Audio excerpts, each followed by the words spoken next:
Hello, friends. Robert Bevan here, author of the Caverns Creatures series of comedy, fantasy novels, and short stories. With me is Sam West, and today we're talking about the spell Finger of Death. I don't want to show it on camera because I don't want We did the Bob's same video. thing again. Oh my God. Of the one mind. We're the same person sometimes. This is a 7th level necromancy spell for sorcerers, warlocks, and wizards. It says, instantaneous duration, 1 action to cast. You send negative energy coursing through a creature that you can see within range, causing it searing pain. It makes a con save or takes 78 plus 30 necrotic damage on a failed save, or is half as much on a success. A humanoid killed by the spell rises at the start of your next turn as a zombie permanently under your control, following your verbal orders to the best of its ability. Initial take. All right. Well, I did read your review, and like you put that zombie thing as like a footnote at the end, like it's a ribbon feature, but I like that. That's like my favorite part of it. Sure. Are Free you zombies. gonna have 4 years of downtime to kill a small village? Probably not, but I mean, I'm saying if you're a necromancer, you got your zombies from all your other zombie spells. Yeah, just add a few more to the pile. Sure. I mean, unfortunately for necromancers, you're mainly taking skeleton archers, so now this is just a way to have some zombies. Sure. How useful are zombies? Not very. They're really slow and pretty clunky and fall apart all the time. They don't have very high to hit, so like, I'm not normally that impressed with them. They can do chores. They definitely can do chores. What we'll say, I will give this spell this credit. As a world building tool, I like it. As a tool that you give to your villains to say this is how they have as many zombies as they have, as they just keep running around finger of deathing people, that is perfectly reasonable, I think, right? Like, I like the concept of a necromancer that uses zombies as trophies, right? That sees, these are the adventurers that have tried to kill me, and I have finger of death, this many of them, and now they do my laundry. I think that's a cute, flavorful addition to the game. Now, is it great in your character sheet? Not really. But it isn't the end of the world. It's just like worse than the comparative options, and I think it's not particularly close. Also, all right, so let's look at the damage. This is 78 plus 30. For a 7th level spell. Yeah, single target. Yep. How does that compare to other similar spells? Okay, so it on average is doing, drum roll please, 61 damage on a fail, 30.25 on a success. Alternatively, Disintegrate for a lower level spell in 2 of these 3 classes does 75 damage with its lower level cast. So you're losing out on 15 damage and spending a higher level spell slot to get a potential zombie. And again, that's only also against humanoids. If this turned anything to a zombie, I'd be a little bit more excited, because then you get into the fun flavor of I have an ogre zombie or a beholder zombie or any of these other wacky, giant, scary creatures as zombies, which is kind of the territory 7th level spells can be pushing. This just doesn't. This only works on humanoids. And in the case that you like, oh, I killed a bandit with my 7th level spell, you get a zomboid back, and that's not like. You're probably not even close to as good as Disintegrate. You're This is a random humanoid villain. Is who you're using this on? Yeah. This and these people, the humanoids tend to be the ones with the personality. Sure. And here's another issue with like you brought up. Yeah, it doesn't have to be a DM tool. You, the player, could make trophies out of all these charismatic villains that your DM has set against you. And sure. That's fun. Yes. There's another issue with that. So if you want this for the zombie text predominantly, and you like the idea of trophy collecting humanoid villains or whatever, even humanoid heroes if you're a villainous character, you have to kill it to get the zombie with the Finger of Death. If the Finger of Death isn't what delivers the killing blow, this does nothing. It's just as the damage, right?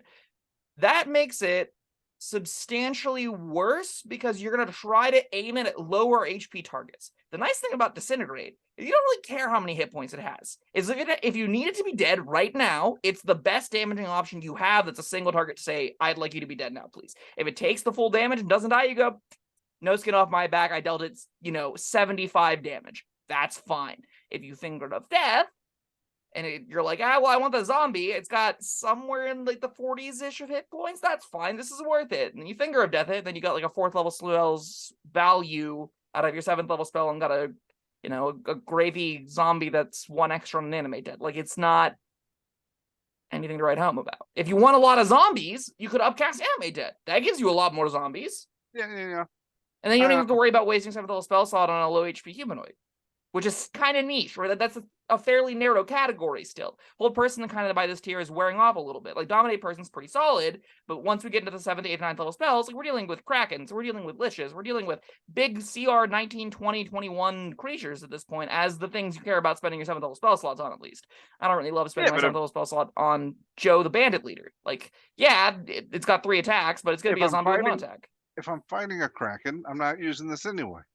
Yeah, but it takes up a slot in your spell book, or if you're a sorcerer, one of your known spells, and if you're a warlock, it's your entire 7th level Mystic Arcana with no other decisions. Which means this is literally the only thing you get on sorcerers and warlocks, which is not ideal. Probably not on them. As a Necromancer Wizard, if you've decided to play the Necromancy Wizard subclass out of, I don't know, Broken Dreams, like you thought it would be cool, and then you realized every feature but the 6th level one was close to unusable. This kind of conceivably is the top end fantasy for that character. So like, if you're not doing any major power gaming stuff, or like you're not particularly worried about having an optimal or even like the best comparative options, this is going to be a fine big chunk of damage, sometimes give you the fun necromancy upside. But in the grand scheme of things, this is substantially worse than most of its competition, right? So, all right, I was looking at it because I had a thought. I was like, well, you know what? This doesn't matter anyway, because you could just kill this guy by any means and then animate dead him. Yeah. And you can cast 7th level animate dead, and that hits way more creatures too. Yeah. But then I thought, but that's a finite amount of time. You don't get to hold on them forever. If you recast the spells, you do. If you cast the 7th level animate dead every day, you get a ton of zombies under your control. This does do the indefinite-ness. The indefinite nature of this is appealing. Again, that's why I think it's at its best as a world-building tool. I like this idea as, how does this guy have 5,000 zombies under his control? Oh, he's been alive for 3 decades, and he's been doing this daily? I understand now. Yeah.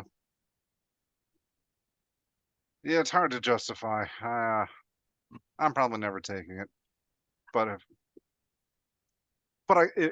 if somebody wants to go that route, I get it. Yeah, I 100% agree. I would say this. If I am playing a Necromancer character that is predominantly focused on what the fantasy my character is doing, I'm putting Finger of Death on my sheet almost every time. I think that this effect is enough, and the flavor and fantasy and the little bit of upside you get is something that I would want on my Necromancers, right? Like, regardless as to its full practicality, even though this is probably like 3 damage dice shy of what it should be doing, I'm still fine putting this on my sheet instead of Disintegrate for that specific character archetype, right? Now, is it going to be the most practical thing in the world? No. I'm going to point this at a lot of dragons. I'm going to point this at a lot of things that aren't ever going to be the humanoid. It's going to be not strictly worse than Disintegrate, because Disintegrate can do nothing if they pass. Yeah. This always at least does half damage, which is a notable upside. But this costs a higher slot. This has the other, hurdles we've mentioned prior to this. Still, it's enough damage for a single target to be like, take 60 damage. And that's going to feel great at a lot of tables. It's not close to the best thing you can do with the slot. It isn't better than a lot of area of effect damage spells even, right? Like, I'll take, if I can hit 2 things with like a regular fireball, it'll be out damaging this, and that's not a great place to be. But it has a great flavorful win for it. It does enough of an impactful effect that I don't hate it. This isn't uncastable. It's just worse than most other things you can do that are good. Right. All right, I'm giving more thought to this compared to Disintegrate again, just on its own merit without the zombie thing. All right, so the floor for Disintegrate is nothing. Yeah. The floor for Disintegrate is you cast the spell, it passes the dex save, and nothing happens. All right. What's the ceiling for Disintegrate? Where's the 10d6 plus 40 damage with a 3d6 upcast, which is one of the highest damage upcasts in the game. All right. So for a 7th level slot, if we're comparing apples to apples, we're doing 13d6, which is a bonus 10.5 damage, which puts it at 85 versus Finger of Death 60. All right, are you averaging or are you That's doing average max? Results. All right, I'm looking at the ceiling. I want 7th level, you roll max damage. Is that useful? No. Okay. But just for like the sake of curiosity, okay. So it's 13 times 6 Were you plus 40, awake right? during my Call Lightning video? That's true. So disintegrate ceiling is 118 raw damage. Okay. What about this one?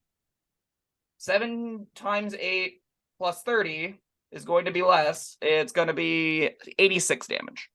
Okay. All right. That's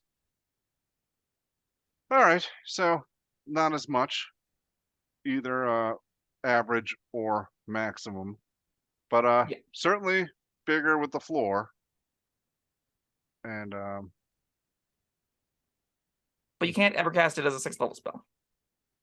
yeah, well, You can cast Disintegrate as a 6th level spell. That's a pretty big difference. Yeah. See, we were saying before about there's this like narrow window of like, oh man, I gotta try and save this for the killing blow. I'm of the mind, all right, I'm gonna use this when he's probably getting close. I'm gonna do some damage. If it kills him, great, zombie. If not, life goes on. I think finding that window is challenging, and I do think they're going to be. That's what I'm saying. I don't care that much. Like the zombie is gravy. Like sure, if we consider the zombie entirely gravy, I would then advise you cast this as soon as possible. I normally, whenever you got it's not that spells, gravy. I wanna try and aim for it, but I don't want to like lose that on damage. Yeah, I can take that a little bit. All right, sure, that's fair. You're losing out on even more damage than a disintegrate, but okay. Not if they pass their dex save. That's true. If they pass the dex save, if they have legendary resistance, this is a lot better than disintegrate, right? They'll all just be like, oh yeah, I'm passing the disintegrate, nothing happens. Even if they pass the finger of death, they're still taking at least 15 damage plus half 78. And that's a decent chunk still. Yeah. I think I like this better than disintegrate because there's a chance of surprise, you get a zombie. Yay! It's got +2 to hit. It's got a speed of 20. It can do other things. And if you do happen to get 5,000 of them, there you go. Yeah, the encounter will take about 10 years to run.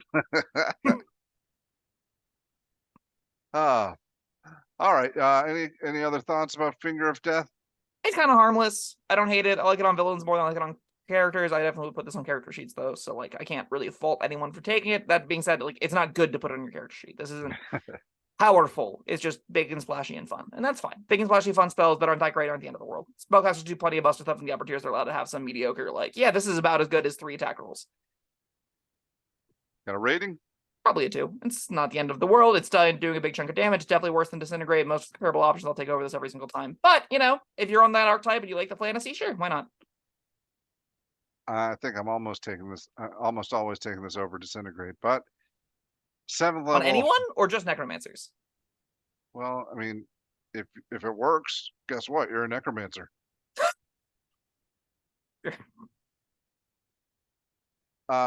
I want that option to be on the table. Okay. But for 7th level spell, if I'm playing like a full caster, I'm not super excited about single target damage.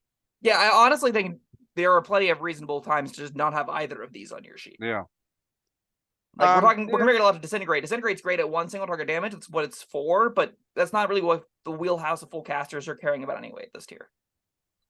Yeah, so 2 sounds about right. Like I said, I'll take this over disintegrate, but probably that's not what I'm looking at anyway. All right, but commenters, what do you think about Finger of Death? Either compared to disintegrate or on its own merit, or what did you have for breakfast this morning? I don't care. Leave some comments. Thank you for joining us, and thank you, Sam, as always, and we'll see you next time. Bye-bye. Thank you for watching. If you found this helpful, informative, or entertaining, I'd really appreciate it if you hit the like button below. You needn't smash it. A gentle tap will suffice. If you want to see more videos like this, subscribe to the channel. And make sure you check out the links in the description, where you'll find my Caverns and Creatures series of comedy fantasy novels, Sam's full review of the spell, and other fun things.